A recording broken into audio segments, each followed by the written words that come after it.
Buenos días.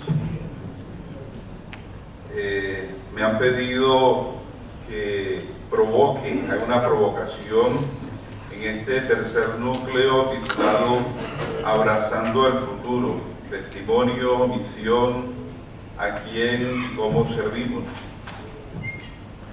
Queridos hermanos y hermanas, en este capítulo de las esteras es un honor estar aquí con ustedes en un momento tan significativo para la Orden Franciscana. Este espacio de escucha, discernimiento y sinodalidad es un signo claro de que el futuro de la misión franciscana no puede concebirse sin la participación de todos los que de una u otra manera compartimos su carisma. Estar en Asís ha sido para mí una experiencia de transfiguración y de seguro también para muchos de ustedes. Jesús nos ha elegido para que lo acompañemos al monte y nos ha mostrado su gloria en estos días. Todos estos días han sido experiencias de transfiguración y podemos correr el riesgo de querer decirle al ministro general, Fray Máximo, hagamos 3 tiendas y quedémonos aquí.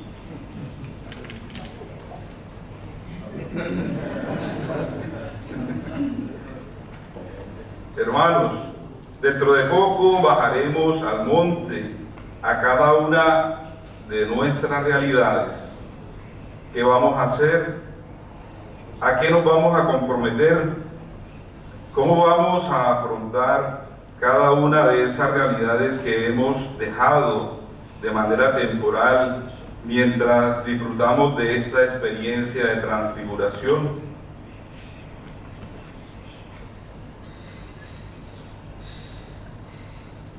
Hoy nos encontramos aquí convocados por el Espíritu Santo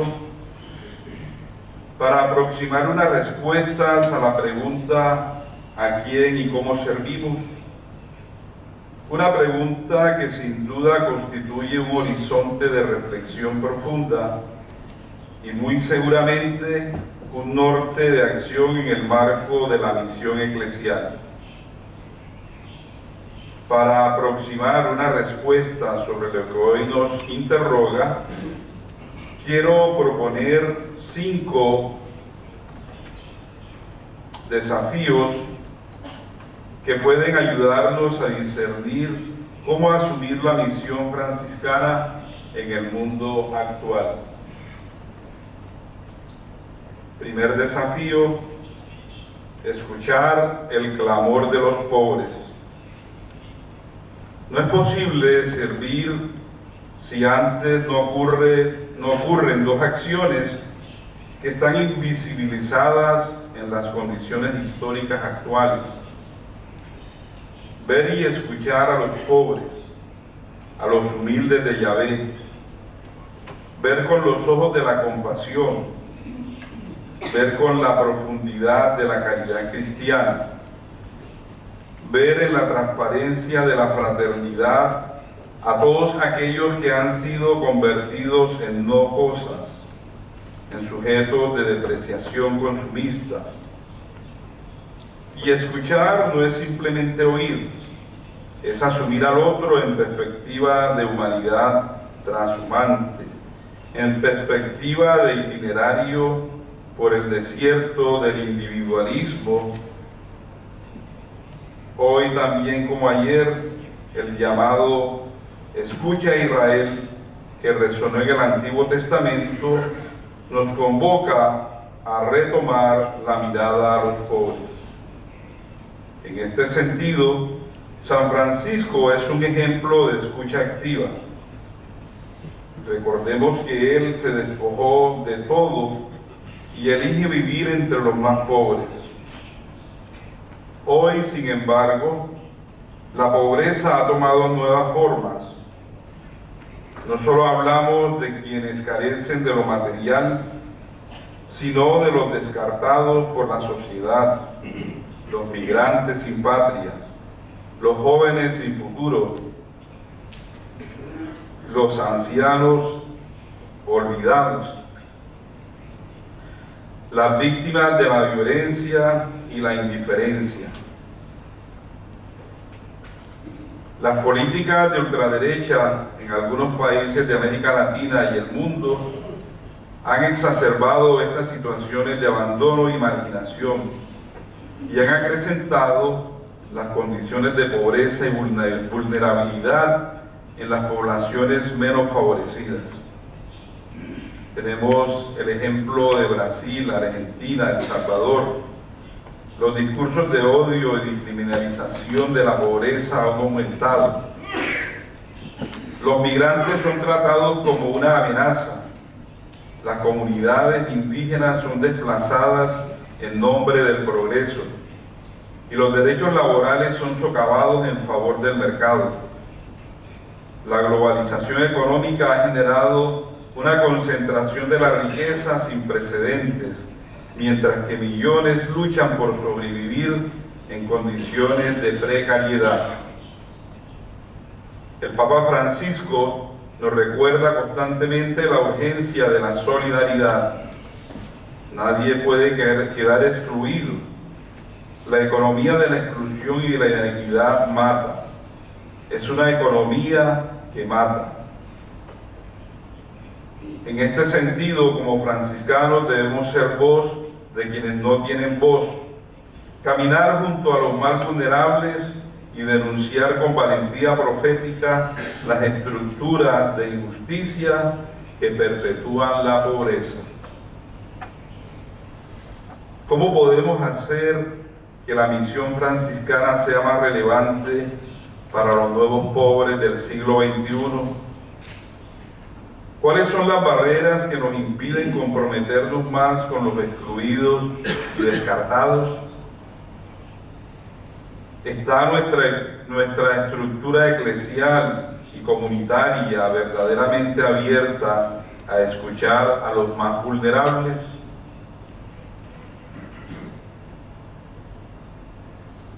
Segundo desafío: una ecología integral como testimonio profético. La ecología se ha convertido en una especie de espectáculo mediático, en el que todo el mundo habla, pero sin embargo nada o muy pocos son los cambios tangibles en esta materia. Las discusiones teóricas están a punto de colapsar. Hay una abundante producción académica que se puede localizar en los límites de repositorios académicos y científicos que hoy existen. También un caudal de noticias, decenas de reportajes, cantidad creciente de documentales y películas y un universo de productos audiovisuales de toda clase que hace referencia al tema, que circula a través de las redes sociales y los medios de comunicación. Contrariamente a esta abundancia de teoría, cada vez los rasgos de una crisis climática mundial son más evidentes. La pregunta es si hacemos parte de ese colectivo humano que produce toda clase de teorías sobre un tema o una realidad, y reduce a teorías un tema o una realidad por la cual podemos optar por vías alternativas e inspirados en el Espíritu Santo y el Espíritu de Asís. No hay duda que el mundo clama por una conversión ecológica. La crisis climática ya no es un peligro distante, es una realidad que golpea con más fuerza a los pobres. Las sequías, las inundaciones y deforestaciones afectan de manera desproporcionada a las comunidades más vulnerables, mientras que los países desarrollados continúan con modelos de consumo desmedido. El auge de gobiernos ultraconservadores está debilitando sistemáticamente la lucha ecológica que se propone para ejercer el derecho a un medio ambiente sano y saludable.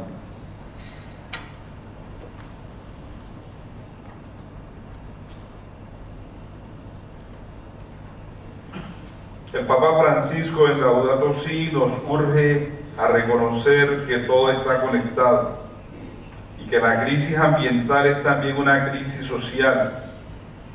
Como franciscanos, nuestra misión no es solo cuidar la naturaleza, sino transformar los corazones para que adoptemos estilos de vida sencillos y solidarios.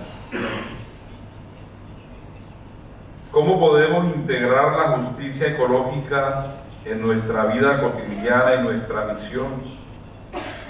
¿Qué cambios radicales deberíamos hacer en nuestras comunidades para vivir con mayor coherencia ecológica? ¿De qué manera podemos sumar nuestra voz a las luchas por la defensa del medio ambiente? Tercer desafío: superar la polarización y construir la paz. La historia de violencia cruel de Caín sobre Abel se ilustra en el relato del Génesis. Hoy más que nunca se materializa en los conflictos humanos que se han convertido en persistentes sin que haya poder diplomático o política que pueda mediar para resolverlos. Cito los centenares de muertos en Gaza, los centenares de muertos en Ucrania, por mencionar solo algunos, y las víctimas del conflicto histórico en Colombia, país de donde vengo, y las innumerables consecuencias de la criminalidad y la depredación de la vida se ha ido tolerando cada vez más debido a la debilidad de los sistemas democráticos y la precariedad de los mecanismos de protección de los derechos humanos. En este orden de ideas, se admite con desesperanza que hoy vivimos en un mundo profundamente polarizado. La tensión entre los sectores ultraconservadores y las corrientes de izquierda ha generado divisiones profundas en nuestras sociedades, impactando incluso a nuestras comunidades de fe. En muchos países, estas divisiones han llevado a la violencia, a la violación de derechos humanos, deportaciones masivas, criminalización de la protesta social y una creciente cultura de la exclusión.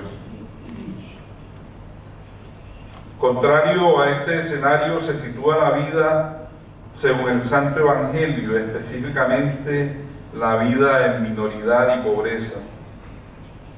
Es bien sabido que el franciscanismo, desde su esencia, está llamado a ser constructor de paz y bien.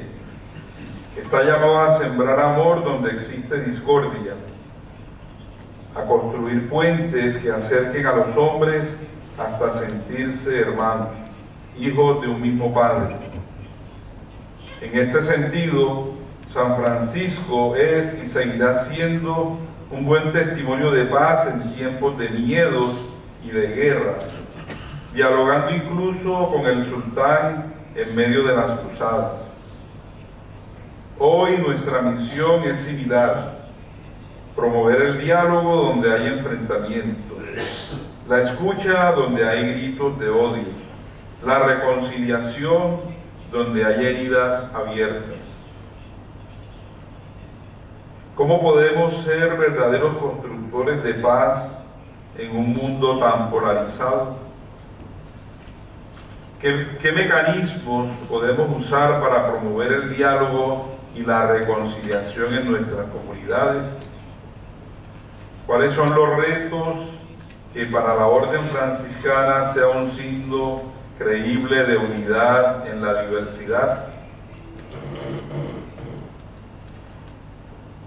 Cuarto desafío: apertura a los laicos. Una iglesia sinodal y corresponsable. La Iglesia enfrenta una crisis de vocaciones en todas las órdenes y congregaciones religiosas.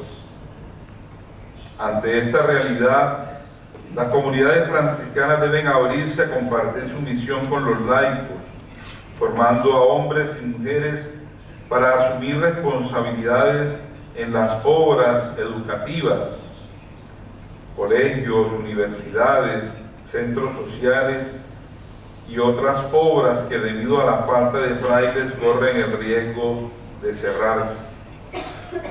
El Papa Francisco nos recuerda que todos somos discípulos misioneros.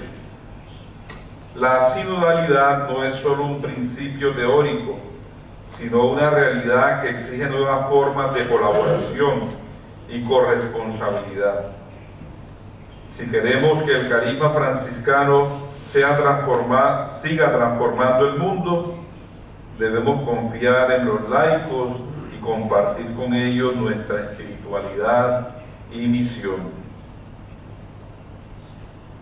Quinto y último desafío: volver la mirada a la doctrina social de la Iglesia. En medio de los grandes desafíos sociales, económicos, ecológicos y culturales que vivimos, la doctrina social de la Iglesia sigue siendo una fuente rica de orientación evangélica y humanizadora. Sin embargo, muchas veces ha sido olvidada o relegada a discursos abstractos. El franciscanismo, con su opción por los pobres, su sensibilidad por la justicia y la paz y su espiritualidad encarnada, puede y debe volver a beber de esta fuente para renovar su misión. En palabras del Papa Francisco, la doctrina social de la Iglesia no es una ideología, sino una catequesis concreta que busca iluminar la acción social desde el Evangelio. Y añade: hoy más que nunca necesitamos comunidades cristianas que no se limiten a hablar de valores, sino que los encarnen en la vida cotidiana, en las estructuras y en el testimonio. Como orden, estamos llamados a reavivar esta dimensión formativa, práctica y transformadora, articulando nuestras obras, nuestras formaciones y compromisos con los principios de la dignidad humana, el bien común, la subsidiariedad, la solidaridad y la promoción de la justicia social. ¿Cómo podemos revalorizar y actualizar la doctrina social de la Iglesia en nuestras comunidades? ¿En qué medida nuestras obras están alineadas con los principios de la justicia social que propone la Iglesia? ¿Estamos formando a los frailes y laicos en estos principios para que transformen cada una de sus realidades? El capítulo de las esteras que vivimos hoy es inédito, pero también lo fue Francisco cuando, con una visión radicalmente evangélica, abrazó el futuro sin miedo. La construcción de un futuro franciscano fiel a su carisma requiere audacia y humildad. No podemos ignorar los gritos de los pobres, la urgencia de una conversión ecológica, el llamado a superar la polarización, la necesidad de una coherencia interna, la apertura a los laicos como verdaderos corresponsables de la misión y la revitalización de la doctrina social de la Iglesia como instrumento para discernir el accionar concreto en el mundo actual. Cada uno de nosotros está llamado a ser un testimonio vivo del Evangelio, desde la sencillez, la fraternidad y la solidaridad con los más vulnerables. Que el Señor nos conceda la audacia de soñar, la humildad de escuchar y la valentía de actuar para que el franciscanismo siga siendo luz en medio de un mundo herido. Thank you very much.